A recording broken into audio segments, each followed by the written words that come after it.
Hi everyone, welcome back to Northern Line TMD. This is episode 2 and we've actually had some deliveries today. It's quite excited about. So let's just jump straight into it. So I ordered this A1 cutting mat just to cover the desk area. I've got this little one here as well, a little A5, but it's starting to look good now. On the desk area, I've moved the testing track to the back, which I think looks a lot better.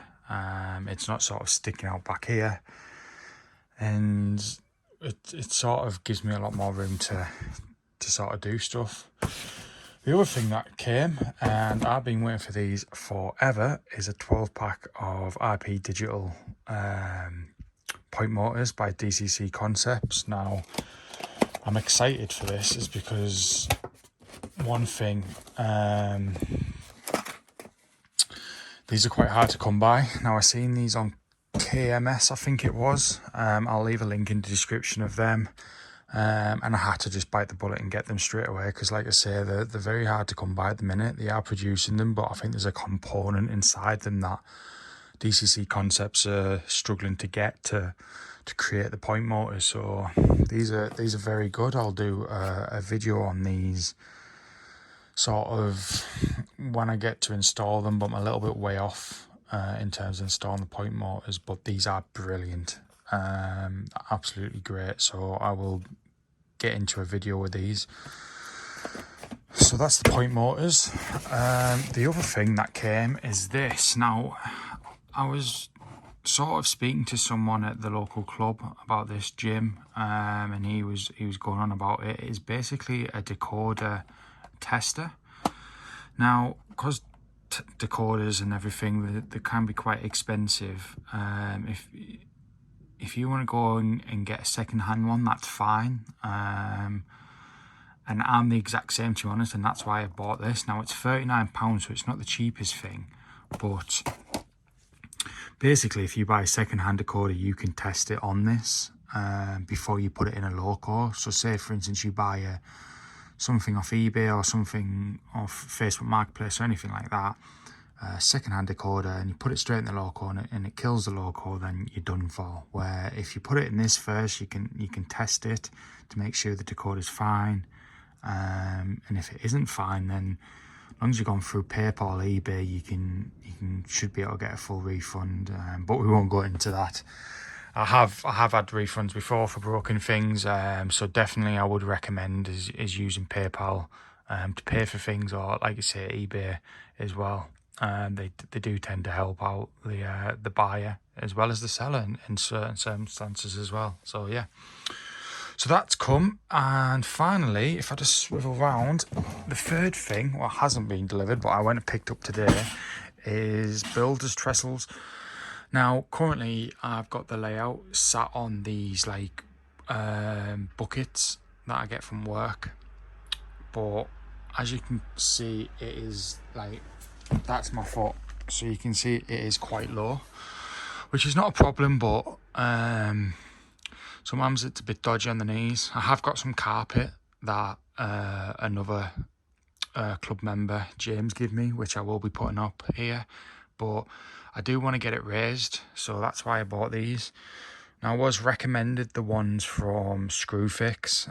They're like £2 more, but they didn't have 3 in stock, and the impatient person that I am, I had a look on Toolstation and these had 4 in stock, and I thought, you know what, I've got 3 bars, I'll try with 3 and put each one in the centre. If it's the case of doesn't feel sturdy enough, I might go back and get a 4th, but we'll see. So what I'm going to do is I'm going to crack on and we'll go from there. So yeah, keep watching. A few moments later. Right guys, so that clip you've just watched there was literally 2 months ago. It's been a bit of a roller coaster couple of months, to be honest, in my life. A family member passed away, and then I've also been on work courses and things like that. It's been the summer, so it's been red hot up in the attic, but now the winter months are coming, we are gonna kick on with this massively. So in the last clip then, I was building these trestles. They're now in, 3 of them. And I think, to be fair, looking down there, down the line, nothing's bowing, everything's straight. So I think the 3 are more than enough. I mean, to be fair, the boards themselves are really light, the white rose board, so I don't think I'll need any more. So a lot's happened, and if you follow me on Facebook, you'll have seen most of this on Facebook already. I'm just a bit slow in doing the videos, where it's a lot easier just to take a photo and post it on Facebook, but we're really starting to crack on now. So from here and this back track up there is all glued in place. So we are rolling in terms of that. Nothing's wired in yet. I'm going to be doing it a bit similar to how Hornby Magazine do it, where they bring the wires up through the sides and they sort of take off the insulation on the cable, so you can only just see the metal or the conductive, and sort of just put a bit of solder on the side, solder on both sides, and drop it down. But like I say, cut enough of the insulation off so you don't see it coming through. So I'm going to try that on this bit here and all along here, and see what it looks like, see if I'm happy. And then when we get down to these sections, if I'm not happy with it, what I'll do is I'll solder underneath the tracks, cut the webbing out. If I've got a piece of cable, yeah, just grab this cable. So I'll cut the webbing out between the sleepers and I'll solder in between there and then drop it down. That's another way of doing it, but I'll go through that in the video.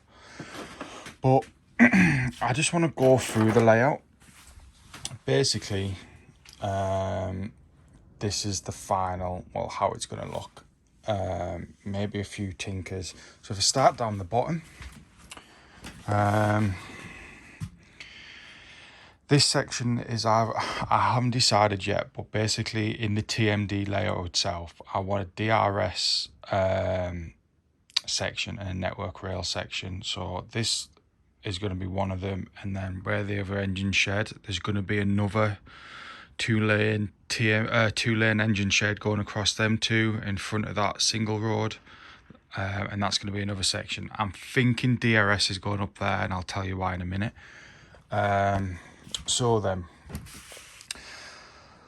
So these first 2 tracks here, they're going to be refueling point, a bit of a servicing point for DMUs, Northern Line, DMUs, etc. I've got to get them in somewhere. It's the name of the YouTube account. And then, like I say, we've got the 2-road engine shed, which is probably going to be network rail, because this little track here, I do want to bring it in a bit longer. I've just put this little piece in, it's just loose. That's going to sit my network rail class 08. Maybe, I haven't decided yet. We'll see what it looks like. I don't want everything to be like congested and too busy. That's why I've left like quite a bit of room over there and around the front here. So that's that. This point here, so this point was going to have another track coming in and along there, but after playing around with it, it's going to be very, very close to the backboard. So the point's in and glued down. I can take it out, but I'm thinking, do I run a track straight out towards the end of the backboard, or towards the backboard, should I say, and have like a little tunnel mouth, but like disused and abandoned? So that's an idea that I'm toying with. Or maybe I could have like, it could be like a new point, just added in for a new section, and we could have network rail working on it. So that's something to look at. In terms of this section then, so we've got a bit of a section, like a back way in, so they can drive in and then come up this point and go this way. So then, this first section here, all along here, that is going to be a nuclear flask wagon storage area. Seen a couple of photos on Facebook. I quite like the idea, and this is why I was thinking of having the DRS sort of storage and maintenance area next door, because they primarily pull the flask wagons. So that's my thought process on that. So yeah, potentially that could be a flask wagon storage area, but we'll see. Now, if you come down the flask wagon storage area, you'll then come to another point, which comes to, I can't think of the word, a wash point, which has got my lovely rusted up Fairburn, and yeah, I think it looks quite cool. Quite funny photos with that. But I don't know whether I want that to stay there, because would that really be there? I don't know. So I'm gonna have a think on that one. And then finally, the last three lines, like I say, we're gonna have from where the separation of the two boards is. There's gonna be 2-lane engine shed starting here, and concrete, and then all the way back, and then it'll stop about here. There'll be a bit of a gap, and then you'll be going into the second shed, which will then stop there. And then I'll have a third point, which will come around, and that'll probably sit like a load of like DRS stuff. So 66 is 68. I've ordered a class 88 as well. Another 66 by Curascale. Class 37, which is there by Curascale. So we'll have plenty of stuff to be able to sit. So I want some storage to sit the locos as well.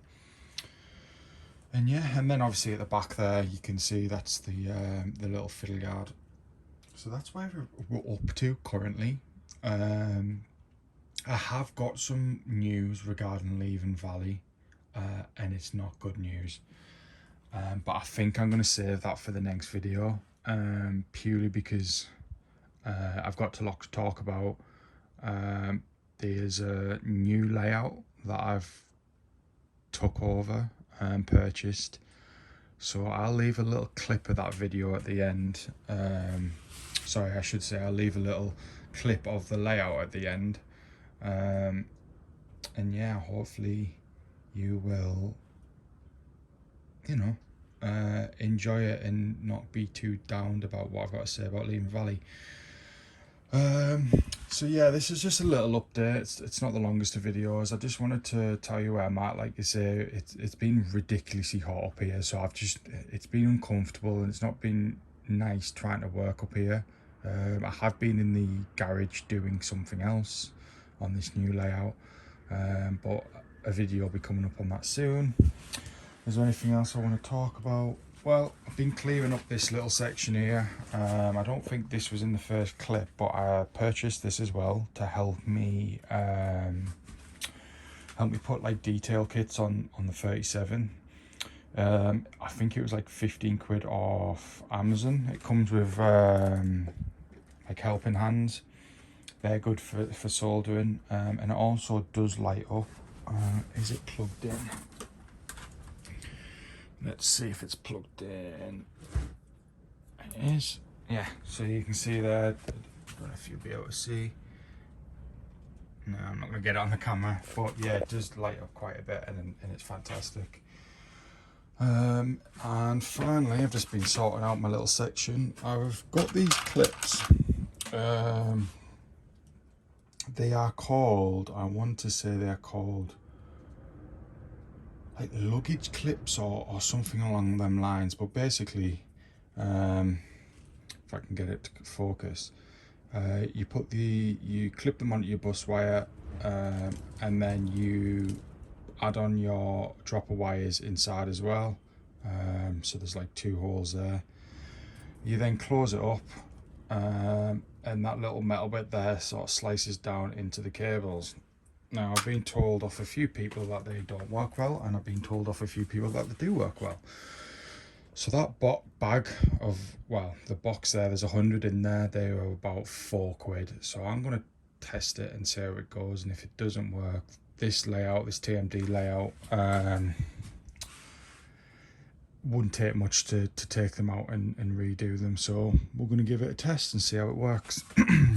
And yeah, that's about it. As for the last bit, 3 locos left to chip now. It's been a long process. I went to Rails of Sheffield the other week, and they had an offer of 5 decoders for the price of 4.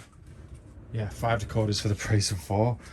So I took them on. I've never used Rails of Sheffield before, but they've told me that DCC Concepts make them, and I love DCC Concepts. So for the sake of, I think they're normally £20. But I managed to get them for £15 each because of the discount. I'm gonna give them a go, see what they're like. It was only for things like my packets and stuff, so I only really needed like a 2-function one anyway, because I'm not putting sound in them. They're too small and fiddly. My hands are huge, so we're not gonna go there. But yeah, that's the update. Like I say, the videos are gonna start coming now, more and more. Just now it's not as hot up here, I can work on it a lot more, and I'll have a lot more things happening. I've got a lot more time on my hands because of work is not as busy and I'm not doing as many courses. But yeah, thank you for watching, guys, and yeah, here's a little sneak clip of the future layout. Thank you.